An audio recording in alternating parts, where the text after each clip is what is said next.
নেক আমল বা ইবাদতের ক্ষেত্রে আল্লাহ সুবহানাহু ওয়া তাআলা বান্দাকে তার সওয়াব 10 গুণ এমনকি 700 গুণ পর্যন্ত বাড়িয়ে দেন, এক হাদিসে আসছে।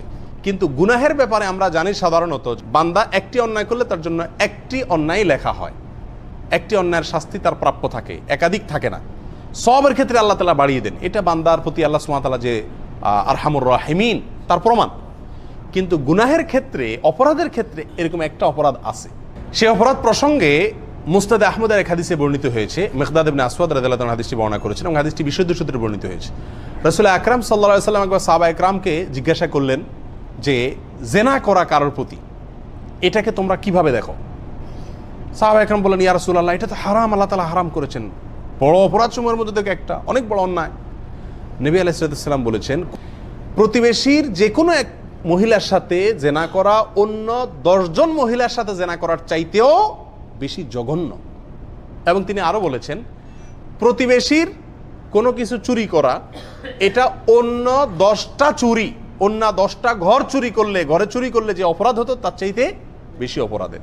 এভাবে নবী আলাইহিস সালাম দুটি পয়েন্ট শুধু বলেছেন, জেনা আর চুরির কথা। এভাবে আমরা যদি অন্যগুলাকে এর সাথে মিলায় নেই, প্রতিবেশীরকে কষ্ট দিলাম, তাহলে অন্য 10 জন মানুষকে কষ্ট দেওয়ার চাইতে বেশি অপরাধ। এভাবে অন্যগুলোকে আমরা মিলিয়ে নিতে পারি।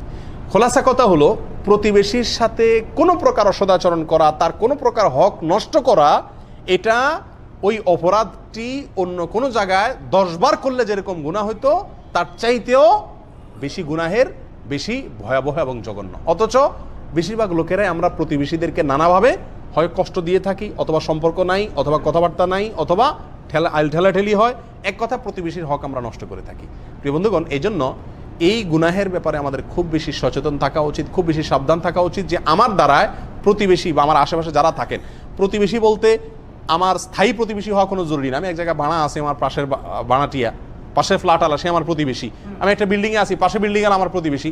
আমি একটা রুমে আছি, একটা সিটে আমি ভাড়া থাকি, ব্যাচেলর লাইফে আছি, আমার পাশের সিট আলা আমার প্রতিবেশী, আমার পাশের রুম আলা আমার প্রতিবেশী। এক কথা, আশপাশে যারা থাকবেন, আপনি বাসে কোথাও যাচ্ছেন, পাশের যাত্রী আপনার, তিনি আপনার প্রতিবেশী, আপনি তাকে কষ্ট দেওয়া, এটা অন্য 10 জন মানুষের কষ্ট দেওয়ার চাইতে বেশি গুনাহের কাজ। তার কোনো হক নষ্ট করা অন্য 10 জনের হক নষ্ট করার চাইতেও জঘন্য কাজ।